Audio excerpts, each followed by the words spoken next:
Hi, ഞാനിന്നു നിങ്ങൾക്ക് പട്ടുപാവാട blouse എങ്ങനെ cutting ചെയ്യാമെന്ന് പറഞ്ഞു കൊടുക്കുന്നു.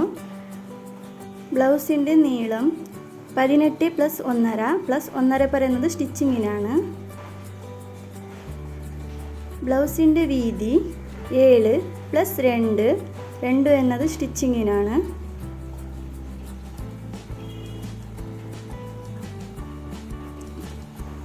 വീതി എടുത്തിട്ട് ലൈന് വരക്കാം.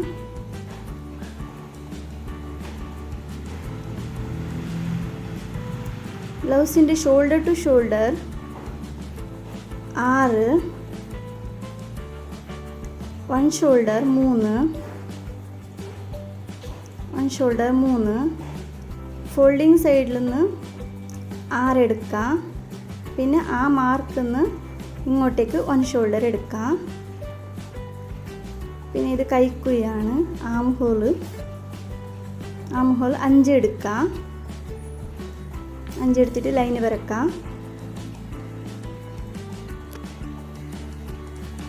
1 ഇഞ്ചിന് ഷേപ്പാക്കാം.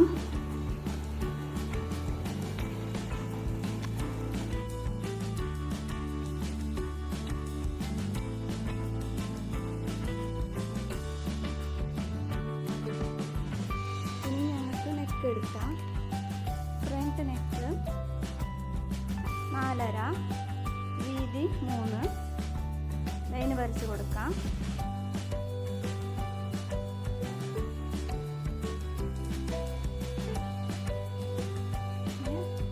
മുക്കാൽ ഇഞ്ചിന് ഒരു ഷേപ്പ് വരച്ച് കൊടുക്കാം.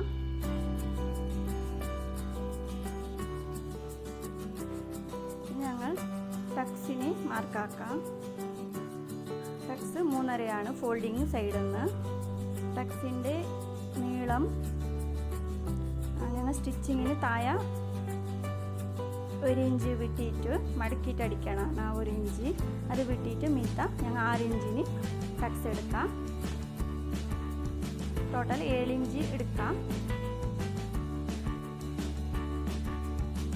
പിന്നെ ഞങ്ങൾ ബാക്ക് നെക്ക് എടുക്കാൻ പോവുകയാണ്.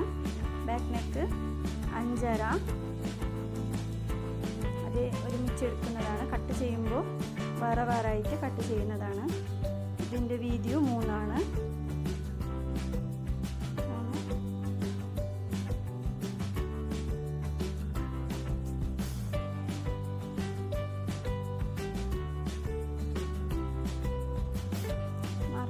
സ്ക്വയറായിട്ട് മാർക്ക് ചെയ്യാം. ഈ മാർക്കിൻ്റെ ഉള്ളിൽ ഞങ്ങൾക്ക് ഡിസൈൻ വേണമെങ്കിൽ വരച്ചിട്ട് എടുക്കാം. ഫ്രണ്ട് നെക്കിന് കട്ട് ചെയ്യുമ്പോൾ വേറെ കട്ട് ചെയ്യുന്നതാണ്. ഇത് 11 വയസ്സിന് ഇടാൻ പറ്റുന്ന ഒരു കുട്ടിയുടെ അളവാണ്. 13-12 വയസ്സിൻ്റെ കുട്ടികൾക്കെല്ലാം ഇതേ അളവ് മതി. കുറച്ച് വീതി വേണമെങ്കിൽ കൂട്ടിക്കോളാം. 8, 9, 10 വയസ്സിൻ്റെ കുട്ടികൾക്കും ഇതേ മെഷർമെൻറ്റ് മതി. പക്ഷേ കുറച്ച് നെക്ക് കുറച്ച് കുറക്കാം. ഒരു 1 ഇഞ്ചെല്ലാം കുറക്കാം. വേറെ എല്ലാം ഇതേ അളവും. ബാക്ക് നെക്കിന് 1/2 ഇഞ്ച് ഷേപ്പ് ചെയ്യാം. ബാക്കിന് 1/2 ഇഞ്ച് മാർക്കാക്കിയിട്ട് ഷേപ്പ് ചെയ്യാം. അടുത്ത വീഡിയോയിൽ ഞാൻ ഇതിൻ്റെ ബ്ലൗസിൻ്റെ മെഷർമെൻറ്റ് എങ്ങനെയാണ് എടുക്കുന്നതെന്ന് പറഞ്ഞു തരാം. Thank you.